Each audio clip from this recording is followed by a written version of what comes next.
Why is it that all these game developers and head honchos at game studios come out as being either racist, anti-gamer, or both? Welcome back to Words of Paradise. I'm your host, Leon Idle, and we got the community manager over at Compulsion Games talking about how Asians are white adjacent, as if either of those being white or Asian's a bad thing, and saying that they hate gamers. So we're gonna go ahead and get into this. Before we do, hit that subscribe button. I'm a nerdy news channel. I cover nerdy news every day, and yep, the Sweet Baby Inc. Gamergate 2 controversy train just keeps on rolling, so we're just gonna keep on chugging along, get off at the next station, and hope this shit eventually comes to an end. So hit that button and let's take a look at what Grums has to say. The community manager at Compulsion Games, the studio that race swapped their main character after Sweet Baby Inc.'s involvement, says she hates gamers and says Asians are white adjacent. Any comment at Picacholita, which I imagine either deleted their account or has blocked all of us, or who knows. But yeah, so this Picacholita, the individual that actually said this, the individual, the head of the Compulsion Games,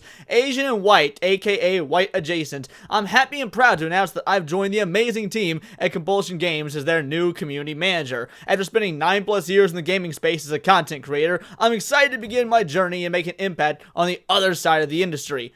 Honestly, I hate gamers. Now, hold on. This is from Valentine's Day of this year. Like what? Were you supposed to go out? Was someone supposed to send you, like, a nice restaurant, get the chocolates, get the flowers, and then they stood you up to play League of Legends or something? Like what made you decide that you hated gamers? And I know I'm giving this individual a lot of credit by assuming they got a date for Valentine's Day, but I mean, let's be real, not an awful looking gal, probably just really ugly on the inside. But this is the type of individual that we're talking about, the type of individual that we're working with. But this isn't all that's been going down in regards to it. So this is also from Grums exclusive. Microsoft Xbox mandates changes at studios, hires Sweet Baby Inc., erases white characters. I spoke to ex-devs at 2 different studios who say DEI is ruining and altering games and studio culture. Now, this is interesting because obviously we cannot, Grums can't reveal his sources' names for fear of them getting, blacklisted or put on blast on X or fired or whatever the cause may be. But, yeah, there are people in these industries. There are people that actually have the regular jobs at these gaming studios that know this is ruining our games. Not only is it ruining our games, it's ruining the culture as a whole. Not only is it ruining the gaming culture as a whole, but it's destroying our sales. It's making it to the point where, you know what, they may as well come out and acknowledge they spoke with Grums because they might be next on the chopping block anyway when the next round of firings and layoffs happen, because we know they're happening at a constant rate. But the point I want to get at is, look, some people on the inside recognize the problem, but what can they do to fix it that doesn't cause them to lose their job? I mean, I can understand that. Maybe these individuals got families, maybe they got kids that they need to support, and you obviously think you wouldn't want, if you were in that position, you wouldn't want to take food out your kid's mouth just because they made you, change a white character to a black character in a video game. Like, at what level are certain individuals able to fight the culture war? That's an argument and a debate to be had. Lots of individuals like myself, like Hypnotic, like Geeks and Gamers, like Grums, we can sit here and we can make these talks. We got nothing to lose. We're not actually in these positions. We can only comment on it from the outside. But let's go ahead and see what he had to say. First of all, these are some of the Contraband and Compulsion Games South of Midnight. South of Midnight being absolutely confirmed to have involvement with Sweet Baby Inc., which is a damn shame because I actually saw an individual on X who I really respect, Dave, I want black greatness, not black supremacy, really bummed at Sweet Baby Inc.'s involvement in this game. So yeah, it's affecting, it's not just a bunch of angry white people upset about Sweet Baby Inc. This is affecting your own community that you claim to care so much about, but again, we all know that's virtue signaling trite nonsense. So Grums says, I recently confirmed the devs, I have reasonably confirmed that the devs I spoke to used to work at the studios in question, Avalanche Studios and Compulsion Games. Both studios are also listed on the Sweet Baby Inc. Detected website, which this is just Sweet Baby's website. I don't know if he just misspoke when he said Sweet Baby Inc. Detected, but yeah, right here, this screenshot from Sweet Baby's website, Compulsion Games, Avalanche Studios. Correction, okay, cool, he corrects himself. Microsoft made a splash at GDC. That's one way to put it. Microsoft making a splash at the GDC.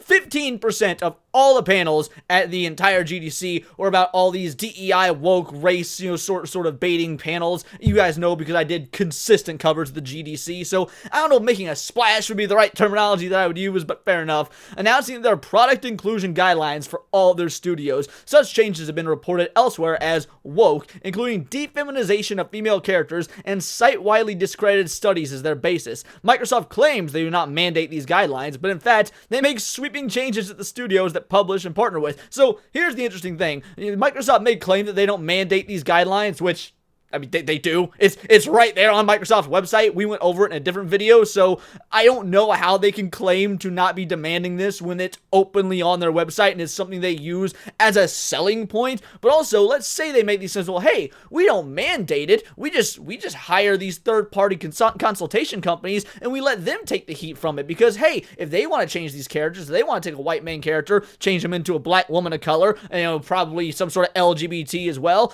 well, we can just blame them. Like, Microsoft is playing the ultimate game of, passing the buck here. Let's see, what does this have to say? It's important to note the product inclusion framework is not meant to be a checklist or any sort of mandate of what makes an inclusive game.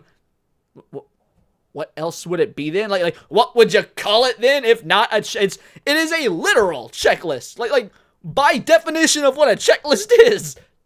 Rather, the resources and tools within the framework are designed to be a guide for developers to help enable them to make an intentional decision to either open or leave the door closed based on the game experience they're trying to create. The goal of bringing this level of intentionality to games is to expand player reach and deepen player engagement in a meaningful way. Now, if you wanted to expand player reach, why is it that all of these DEI initiatives correlate to the absolute failure of the gaming industry? Didn't Microsoft just lay off 2,000 more people, citing a lack of growth in the industry as the reason? So if these DEI initiatives are working, if you think that this, inclusion, this intentionality when it comes to inclusion is actually bringing you more customers, then explain why you had to lay off 2,000 individuals because there is no growth in the industry. It sounds to me like you're burning the bridges of all these individuals, regardless of their race, gender, ethnicity, orientation, whatever it may be, religion, regardless of what any of these potential customers claim to be or are immutably. You're losing money and you're losing customers. And it correlates with all this woke DEI initiative bogus going on. But again, what can I say? I'm not some bigwig fancy high-paid marketing guru, so what do I know? This is going to look different based on different gaming experiences, so the framework was designed with that flexibility in mind. I highly doubt there's going to be the flexibility of, let's say, changing a black character to a white character, for example, even if it makes more sense for the story. But sure, go ahead, let them cook. GDC 2024, Xbox releases gaming for everyone product inclusion framework for game developers, which again, we covered this on a couple days ago. But it goes on. There's actually more that Grums has to say about this. Alleged changes to Microsoft include hiring of a DEI director, hiring of a consulting firm to gender balance and review hiring promotion policies, and hiring of Sweet Baby Inc. to work on published games. Now, the Sweet Baby Inc. is separate from hiring of a consulting firm to gender balance. So that means, potentially, there is yet another one of these consulting firms out there for us to find out about, get information about, and bring to their knees, because this is not a sort of company that needs to exist. Again, I've said it multiple times, and I'm going to continue to say it, because with every one of these videos, I get new subscribers, new viewers, people that might not be familiar with what's going on, so I'll say it again. These are fake jobs. These are fake companies. You want to know why these are fake jobs and fake companies? Because they are financially incentivized to find problems. If there's no problem, then what is the parent company, in this case Microsoft, paying you to consult on? Do you think Microsoft is just going to pay you hundreds of thousands of dollars for you to go, yeah, everything looks good here, then why would they continue to pay you? No, these consultation companies, in order to make money, need to continuously find things that are wrong, that need to be corrected, because otherwise, they can just move on. Microsoft, Square Enix, Sega, whatever company in question is hiring them, can just move on. You gotta keep the gravy train rolling, and the only way to keep the gravy train rolling, the only financial incentive, is to keep finding issues that need that level of consultation. Both studios underwent these changes after Microsoft and Sweet Baby Inc. involvement. One of the biggest changes to the game were alteration of character creation system and Contraband to remove gender differences and allow for random swapping of distinct male/female body parts, facial hair, and more. But it didn't stop there. After Sweet Baby Inc. was brought on board, Compulsion Games South of Midnight, the main character was race swapped from white to black. Screenshots next. And, yeah, this is a pretty white-looking character. I mean, it's a gray-looking character, if we're being... But yeah, you can very much tell this was going to be like some sort of, Southern Belle version of like a Belle from Beauty and the Beast or something like that. To generic looking black chick. Like let's be real. And frankly, if this was what the character was always meant to be, and the game had no sort of like woke DEI initiatives to it, no one would care. This could very well be one of the cool characters of color that everyone's claiming they want naturally. But this wasn't there naturally, and that's the problem, is that this is a forced change for optics, for virtue signaling. And how can that not be a problem or be described as anything other than racist? That's really the only word that sums it up. But, you know, again, we're just going to have story after story like this, day after day. It's going to keep coming. Like, this is a small drop in the bucket. Of all the things I've covered in regards to the Sweet Baby Inc. Gamergate 2.0 fiasco that started a month ago, this has been an ongoing issue for nearly a month. It's been all I've been covering for nearly a month, despite the fact that I'm a nerdy news channel as a whole, focusing on movies, comics, Magic the Gathering, what have you. This story has been going on for a month because there's been new information every single day. It all just sort of runs together at this point. Like this particular news story isn't even jumping out at me as anything special. It's just par for the course. These individuals coming out saying things like, yeah, whites are, they're Asian, or sorry, Asians are white adjacent. What the fuck does that even mean? It's not surprising anymore. It's just like, hey, here's another one in case you didn't know. Because eventually, the vast majority of people will be woken up to this if they're not already. And the games industry will have to go through a major crash, a major collapse, and there'll have to be a complete rewiring of how the industry works from the inside to build back the gaming community and actually get us back in their good graces and make us want to purchase games from them, make us want to actually buy their product, therefore revitalizing the industry. This is going to be no different than the video game crash of the 80s, with the exception that it's ideologically and politically driven, which means that it's going to be far more of a chore to actually finally bring to his knees, because people at the upper echelon, they're not thinking with their wallets, they're not thinking about money, they're thinking on an ideological level, which is far more difficult to break, and that's why we need to keep talking about it, despite the fact that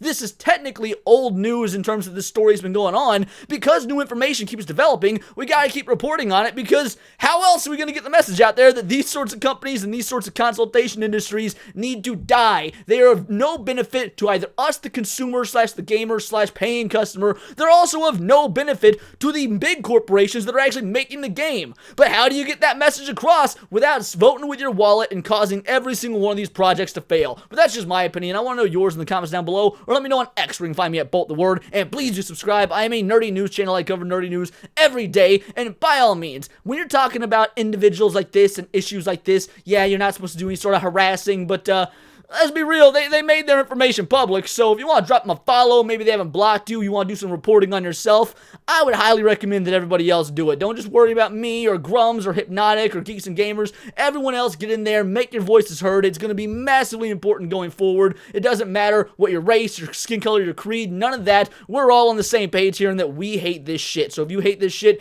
hit that subscribe button. Check me out on Instagram at wordsofparadise_Leon and become a member for $4.99 a month. You can join the Discord, choose videos for me to react to on live stream, choose articles for me to cover on a daily basis where I make my videos, and use discount code VITALIDLE for money off of a merch or, t-shirt, a mug, whatever it is. Tag me in Twitter. I'd love to see you wearing it. And until next time, it's all here in the Nerdosphere. This has been Words of Paradise.